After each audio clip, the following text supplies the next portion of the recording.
Assalamualaikum warahmatullahi wabarakatuh. Perkenalkan, nama saya Lailatul Fitriah dari kelas TBI 1 dengan NIM T2019-6026 dari kelompok 3 Filsafat Pendidikan dengan makalah berjudul Hakikat Pendidik. Di sini saya akan menjelaskan tentang tugas dan peran pendidik.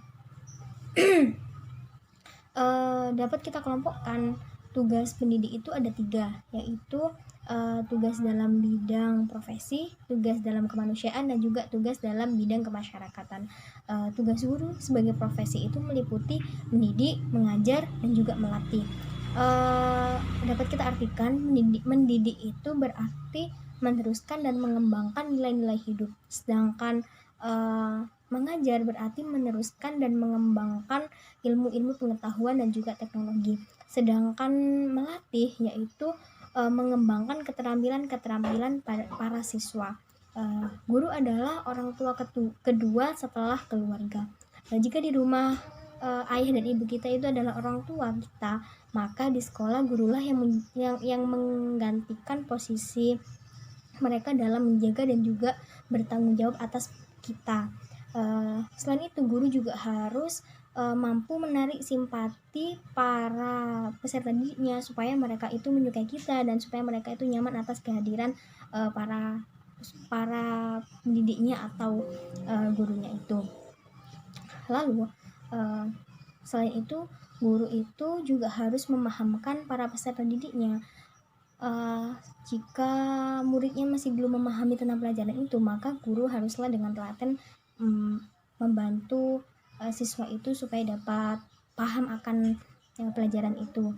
Dalam masyarakat, guru menempati posisi yang terhormat dalam lingkungannya. Karena mengapa demikian? Karena masyarakat itu mengharapkan guru itu dapat berbagi ilmu kepada mereka dan dapat memotivasi mereka dalam perkembangan lingkungannya. Guru juga berperan penting dalam menentukan kehidupan bangsa dan juga negara. Sejelek-jeleknya guru, beliau tetaplah guru kita karena beliau kan telah mendidik kita. Jadi kita juga tidak boleh melupakan jasa-jasanya. Guru itu sangatlah berperan penting dalam pendidikan. Guru juga memberikan pelayanan dan didikan kepada muridnya agar muridnya itu tambah dewasa dan juga dapat mensukseskan sekolah dan tercapainya tujuan itu. Guru adalah pahlawan tanpa tanda jasa. Beliau pahlawan dalam mencerdaskan para pencari ilmu. Mengapa mereka dikenali dengan pahlawan tanpa tanda jasa? Karena jasanya itu tidak terlihat. Misalkan kan pemahat kayu. Pemahat kayu itu kan menghasilkan kayu yang berwujud. Tetapi jika guru, ia menghasilkan ilmu untuk para muridnya. Tugas guru tidak hanya tuntutan untuk mengajar, tapi itu juga merupakan kewajibannya, yaitu mengajar dan mengamalkan ilmunya. Dalam kehidupan masyarakat, guru itu memiliki kedudukan yang terhormat, yakni di depan memberi suri tauladan, di tengah-tengah memberi semangat, dan di belakang memberi dorongan dan motivasi. Ini di depan memberi suri tauladan, di tengah-tengah memberi semangat, dan di belakang memberi dorongan dan juga motivasi. Seperti bahasa Jawanya, ing ngarso sung tulodo, ing madyo mangun karso tuturi handaya. Banyak orang berpikir ya jika guru itu umum, tidak alim, ataupun agamanya itu tidak kuat.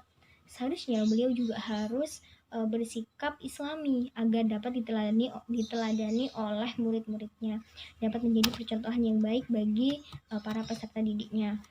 Lalu guru itu juga harus menjaga sikap dan sifatnya, juga menjaga lisannya. Agar apa? Agar mereka itu perlakuan jeleknya itu tidak ditiru oleh para peserta didiknya.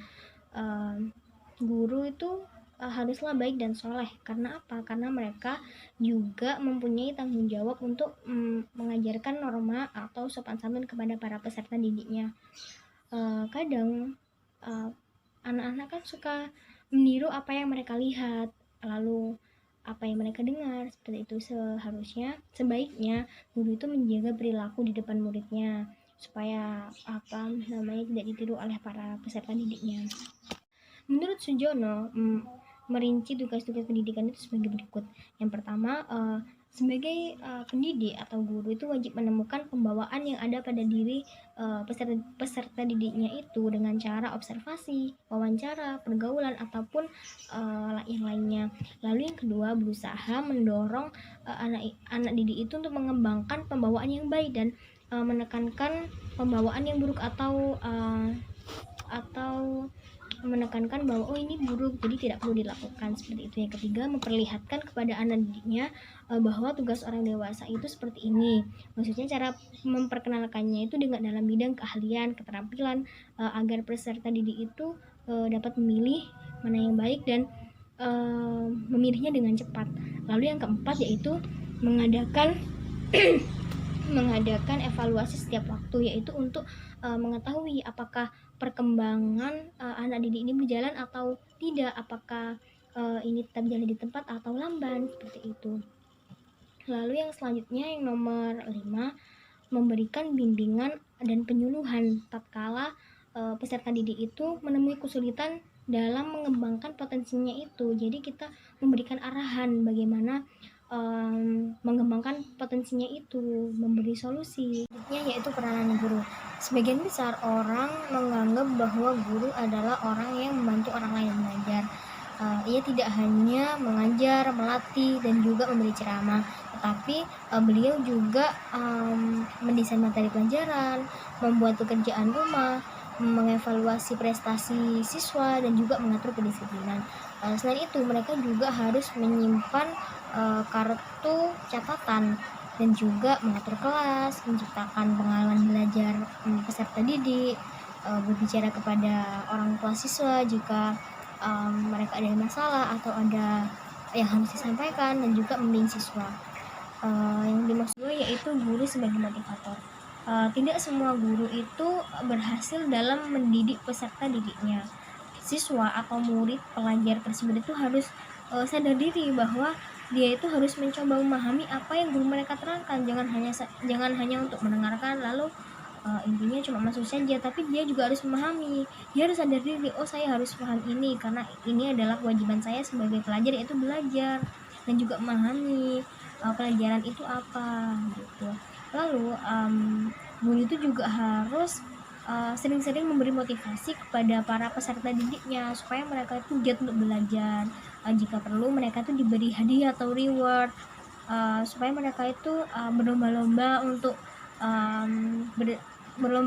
bersaing, tapi dalam artian baik, bukan untuk menyombongkan diri seperti maksudnya itu mengasah kemampuan mereka atau atau sejenisnya seperti itu. Lalu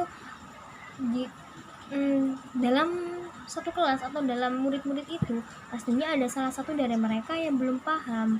Maka dari itu karena mungkin awalnya mereka biasa-biasa saja karena tidak paham, mungkin dengan melihat temannya yang satunya itu selalu dapat reward, akhirnya salah satu siswa itu, oh aku pengen seperti dia, aku mau belajar lebih giat lagi. Mungkin siswa satu dapat termotivasi oleh siswa lainnya, seperti itu.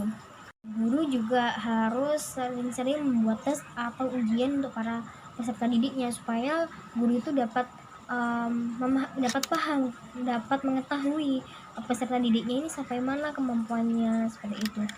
Selain reward atau hadiah yang diberikan pada peserta didik atau murid, guru juga harus memberikan hukuman pada murid-murid yang suka membuat onar atau kekacauan di kelas maupun di sekolah. Beri mereka hukuman yang sepantasnya saja atau sewajarnya saja, supaya mereka tidak mengulanginya dan lebih giat lagi untuk belajar, bukan malah membuat mereka repot atau membuat mereka trauma, tetapi sewajarnya saja. Setidaknya mereka itu merasa setidaknya mereka itu tidak ingin mengulangi kesalahan yang mereka lakukan itu. Selanjutnya yaitu guru sebagai pemimpin. Guru sebagai pemimpin yakni guru itu harus memimpin. Untuk itu guru perlu memiliki kepribadian, menguasai prinsip antar hubungan manusia, menguasai ilmu kepemimpinan dan juga teknik berkomunikasi, serta menguasai berbagai aspek kegiatan organisasi yang ada di sekolah. Guru juga harus dapat memimpin murid-muridnya pada hal-hal yang baik dan juga benar.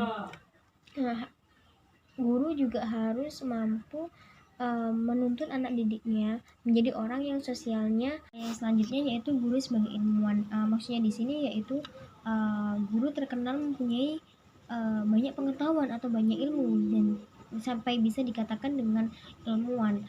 Di sini maksudnya di sini yaitu guru tuh haruslah mempunyai pengetahuan yang luas atau wawasan yang luas, karena kan guru kan memberikan seorang pemberi ilmu, jadinya juga harus berpengetahuan luas, berwawasan luas supaya dapat menyampaikan menyampaikan ilmunya itu kepada orang lain, seperti itu.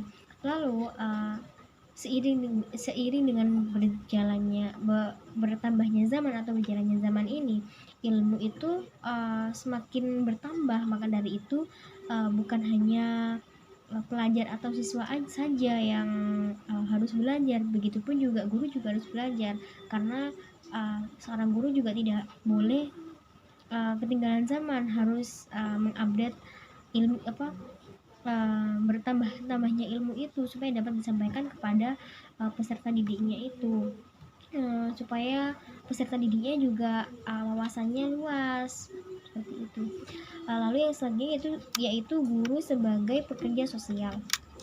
Yang di sini yaitu kan guru tidak hanya berproses dalam bidang pendidikan saja ya, juga harus bergabung dalam masyarakat, karena dalam masyarakat itu pun juga guru tuh sangat diperlukan, bisa dalam berpartisipasi dalam kehidupan masyarakat, seperti dapat memberi saran ataupun memberi motivasi atau memberi pengarahan jika memang mereka tuh membutuhkan motivasi atau membutuhkan solusi atas masalah-masalah mereka. Lalu sebagai seorang guru juga harus kreatif ya dalam segala hal, apalagi menyangkut anak didiknya. Guru juga harus ikut gotong royong dalam masyarakat, karena mereka juga harus menyumbangkan tenaganya dalam masyarakat supaya tidak dianggap sombong mentang-mentang karena guru kan mempunyai posisi yang terhormat di dalam masyarakat. Kalau mereka tidak mau berpartisipasi, takutnya seorang pendidik itu atau guru itu dicap jelek oleh warga sekitar atau masyarakat. Jadi kita juga harus sebagai seorang guru atau pendidik juga harus berpartisipasi dalam masyarakat. Hakikat pendidik. Menurut Marah Bustam, hakikat pendidik dalam Islam yaitu orang-orang yang bertanggung jawab dalam pengembangan peserta didik dengan mengaktualisasikan potensinya, dan aktualisasi itu dapat menuju nilai-nilai yang baik dan seimbang dalam perspektif Islam. Pendidik itu diantaranya itu ada guru, orang tua, Nabi Muhammad, dan juga Allah Subhanahu wa Ta'ala. Yang pertama, Allah Subhanahu wa Ta'ala. Mengapa Allah itu dapat kita sebut sebagai pendidik juga? Karena kan Allah itu yang mengetahui segala hakikat manusia. Jadi beliau juga memberi wahyu kan kepada Nabi Muhammad untuk diajarkan kepada umat Islam. Lah itu juga itu bisa dikatakan sebagai Allah tuh sebagai pendidik. Yang kedua kan Nabi Muhammad dikatakan sebagai pendidik juga. Nah, kedudukan Rasulullah sebagai pendidik itu bisa ditunjuk langsung oleh Allah Subhanahu wa Ta'ala, karena kedudukan Rasulullah itu pendidik yang ideal dan dapat dilihat dalam dua hal, yaitu yang pertama, Rasulullah sebagai pendidik pertama dan dalam pendidikan Islam, dan keberhasilan yang dicapai dalam pendidikan Islam itu seperti mendidik manusia menjadi manusia yang berkualitas, maksudnya itu lahir maupun batin, seperti itu. Nabi juga mengidentifikasi dirinya sebagai pendidik karena Nabi kan diberi wahyu oleh Allah, wahyu Al-Quran oleh Allah, maka ditugaskan untuk menyampaikan petunjuk kepada seluruh umat Islam, kemudian mengajarkan kepada umat Islam tentang ajaran-ajaran Allah dan apa saja yang diperintahkan dan juga yang dilarang yang sudah tercantum dalam Al-Quran dan juga hadisnya.